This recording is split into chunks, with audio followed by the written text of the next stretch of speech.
안녕하세요. 크립토 노마드입니다. 비트코인이 장중 52,000달러를 일시 회복하면서 상승에 대한 기대감을 더욱더 키우고 있는 모습입니다. 코인텔레그래프는 비트코인이 지난 3일 동안 20일 지수이동 평균인 5만 달러 부근을 성공적으로 유지하면서 황소 세력이 하락장에서 매수세를 이어가고 있다는 점을 확인했다라면서 황소 세력이 더 많은 매수세를 유발할 수 있을 가능성이 있다라고 낙관적인 전망을 제시했습니다. 단기적으로 이렇게 안정적인 흐름을 보이고 있는 것뿐만 아니라 200일 이동평균선 위에서 흐름이 유지되고 있는 모습도 포착됐습니다. 암호화폐 분석가 라크 데이비스는 드디어 비트코인이 하락세를 벗어났다 이렇게 평가하면서 랠리에 대한 기대감을 더 키웠습니다. 코인데스크는 요 며칠 비트코인이 5만 달러 이상을 유지하면서 카르다노와 폴카닷이 알트코인 시장을 견인했다라는 점에 주목했습니다. 이런 상황에서 그레이스케일이 카르다노에 대한 리포트를 공개했는데 카르다노를 차세대 인터넷 플랫폼 웹 3.0으로 정의하면서 지금의 인터넷 판도 자체를 바꿀 파급력 있는 존재로 평가해서 주목받고 있습니다. 장점과 리스크를 함께 제시해서 관심도를 더 높이고 있습니다. 올 한 해 동안 주요 거래소에서 거래된 비트코인과 이더리움 선물 거래량이 32조 달러를 돌파한 것으로 나타났습니다. 1년 전과 비교했을 때 300% 넘는 상승세를 확인한 건데 탈중앙화 거래소의 경우에도 무려 1조 달러 규모의 거래량을 기록한 것으로 나타났습니다. 돈의 흐름이 확실히 바뀌고 있다는 점을 이런 데이터만 봐도 확인할 수 있는 것 같습니다. 일단 비트코인이 반등 랠리에 대한 기대감을 더 키우고 있다는 점이 반갑게 느껴집니다. 시장의 변동성이라는 것이 예측도 어렵고 확신도 어렵지만 연말연시에 의미 있는 반전이 펼쳐질 수 있기를 기대해 봅니다. 본격적인 시작에 앞서서 좋아요와 구독 또 알림 설정을 꼭 부탁드리겠습니다. 영상 제작에 아주 큰 도움 된다는 말씀 함께 드립니다. 그럼 시작하겠습니다. 먼저 비트코인 상황입니다. 비트코인은 5만 1000달러 지지 테스트를 이어가는 가운데 장중 5만 2000달러 일시 돌파하는 모습을 확인했습니다. 5만 2000달러 부근의 견고한 저항이 자리하고 있는 것으로 분석되고 있는 만큼 지금 상황이 중요한 국면을 지나고 있다는 점을 느낄 수 있습니다. 현재 비트코인 상황과 관련해서 코인텔레그래프의 기고가 라케쉬 우페드히에는 비트코인이 지난 3일 동안 20일 지수이동 평균인 5만 달러를 성공적으로 유지하면서 황소 세력이 하락장에서 매수를 이어가고 있다는 점을 확인했다라고 진단했습니다. 그러면서 20일 EMA가 상승하기 시작했고 RSI 역시 플러스 영역으로 상승하면서 황소가 유리하다라는 것을 보여준다. 매수 세력이 비트코인 가격을 피보나치 382 되돌림 수준인 52,314달러 이상으로 끌어올리면 강한 간접 저항선인 6만 달러까지 상승할 가능성이 높다. 곰 세력은 이 레벨을 힘차게 방어할 것이다. 이렇게 내다봤습니다. 그러면서 가격이 현재 수준에서 하락해서 이동평균 아래로 떨어지면 낙관적인 견해는 무효화되는데 이럴 경우에 비트코인은 45,456달러의 강력한 지지선까지 후퇴할 수 있다라고 전망했습니다. 유명 암호화폐 분석가인 라크 데이비스의 경우에는 비트코인이 하락세를 벗어났다 이렇게 못 박았습니다. 그는 자신의 트위터를 통해서 현재 비트코인은 200일 지수이동 평균선 이상에서 거래가 이루어지고 있다라고 분석했습니다. 코인텔레그래프의 분석처럼 단기적으로는 20일 지수이동 평균 위에 올라선 것과 더불어서 장기적으로 200일 지수이동 평균 위로 추세가 전환된 것이 확인된 만큼 여러모로 랠리에 대한 기대감을 키우는 부분입니다. 유명 온체인 데이터 분석가인 윌리 우는 비트코인이 내년에 랠리를 준비하고 있다라고 밝혔습니다. 그는 과거 비트코인의 가격 상승 유형을 고려할 때 올타임 하이가 지금의 6만 9천 달러 선에서 10만 달러까지 상승하는 것은 어려운 일이 아니다. 비트코인의 50% 수익과 같이 아주 쉽게 이뤄질 것이다. 이것보다 더 위로 올라갈 수도 있고 다시 돌아올 수도 있다. 하지만 중간선은 10만 달러 선이다. 플랜 B의 비트코인 S2F 모델이 비트코인 앵커 역할을 할 것이다. 이렇게 덧붙였습니다. 이런 가운데 요즘 예측 실패로 인해서 이래저래 논란에 휩싸였던 플랜 B는 자신은 비트코인 단기 가격에 신경 쓰지 않는다라면서 여전히 S2F 모델이 유효하다라는 점을 강조했습니다. 플랜 B는 단기 비트코인 가격에 신경 쓰지 않는다. 장기적으로 10만 달러에서 100만 달러를 향해 갈 것이다. 이렇게 밝혔습니다. 그러면서 S2F 모델은 여전히 유효하다라고 강조했습니다. 이런 가운데 퀀텀 핀테크의 창업자 해리 예의 경우에는 비트코인의 상승은 달러 약세로 인한 결과라면서 앞으로도 비트코인이 인플레이션 해지 수단으로 사용될 것이라고 진단했습니다. 그는 블룸버그와의 인터뷰에서 현재 미국 연준의 정책은 비트코인에 우호적이다. 많은 돈이 시장에 풀리면 비트코인이 달러 대체제 지위를 획득할 것으로 생각한다라고 밝혔습니다. 그러면서 연준이 인플레이션을 걱정하는 상황에서 계속되는 테이퍼링은 비트코인 시장의 호재로 작용할 것이다. 앞으로 비트코인은 인플레이션에 따른 해지 수단으로 계속 사용될 것이다 라고 강조했습니다. 2021년 1년은 암호화폐 시장 전반에 있어서 여러모로 다양한 의미 부여가 가능한 시기이기도 한데 거래소의 거래량 증가 상황 역시 이런 부분을 느끼게 해줍니다.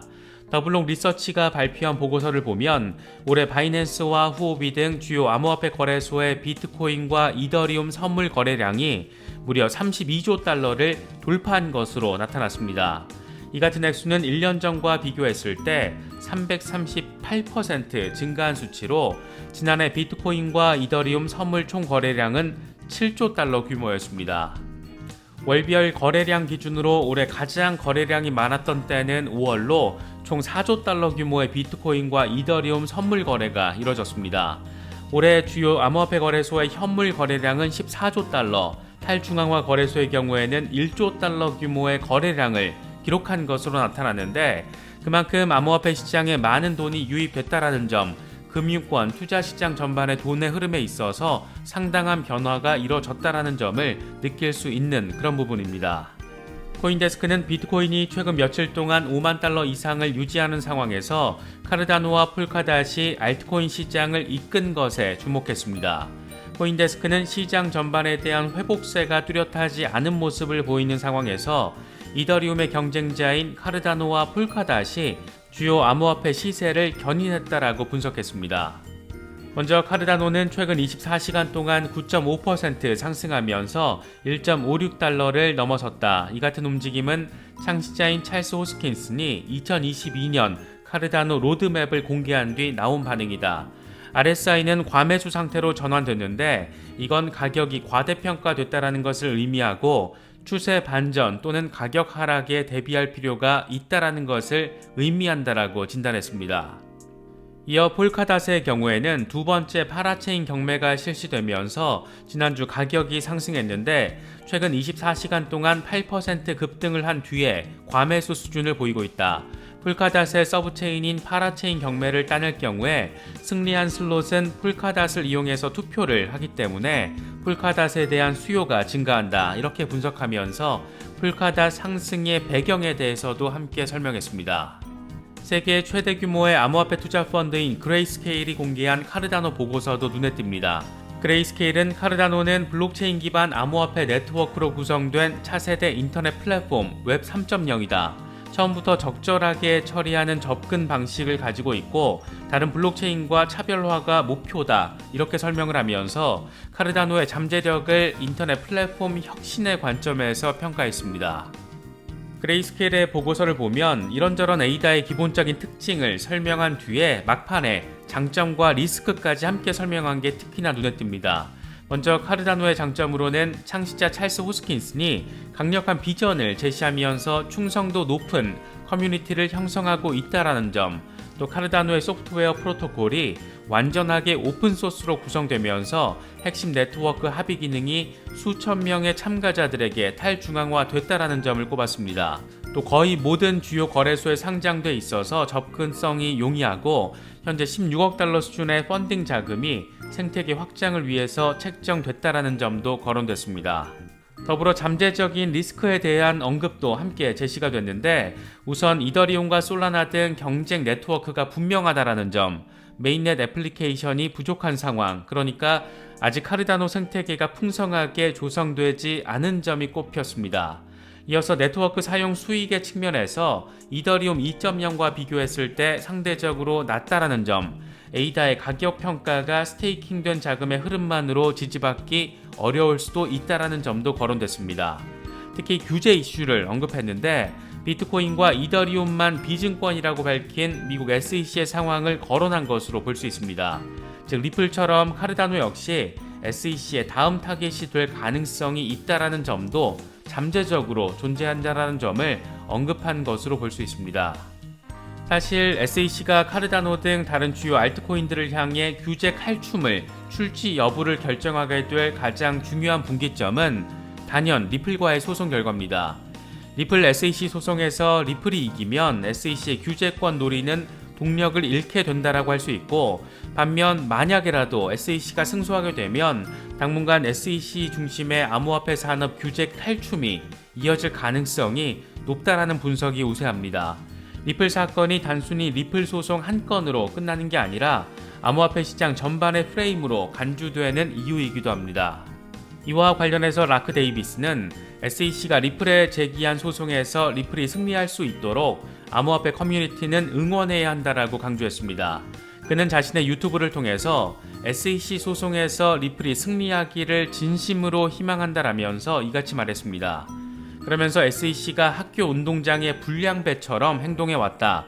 특히 갠슬러 위원장이 취한 거래소에 상장된 대부분의 암호화폐가 미등록 증권이다. 이런 입장은 암호화폐 공간에 대한 미국 기반 투자자의 참여를 심각하게 제한하는 것이라고 지적했습니다. 이어서 리플이 이번 소송에서 이기면 중요한 선례를 남길 것이다. 이를 위해 암호화폐 커뮤니티의 모든 사람들이 리플의 승리를 응원해야 한다. 이게 암호화폐 산업에 긍정적인 영향을 미칠 것이다 라고 강조했습니다. 반면 SEC가 승리할 경우 다양한 토큰에 대해서 SEC는 소송을 제기할 수 있는 자신감을 갖게 될 것이라고 우려했습니다. 과연 미국이 이런 방식으로 규제를 할 경우 미국 시장에서 굳이 머무르려고 할 기업이 얼마나 될지 다시금 생각해 보게 되는 것 같습니다.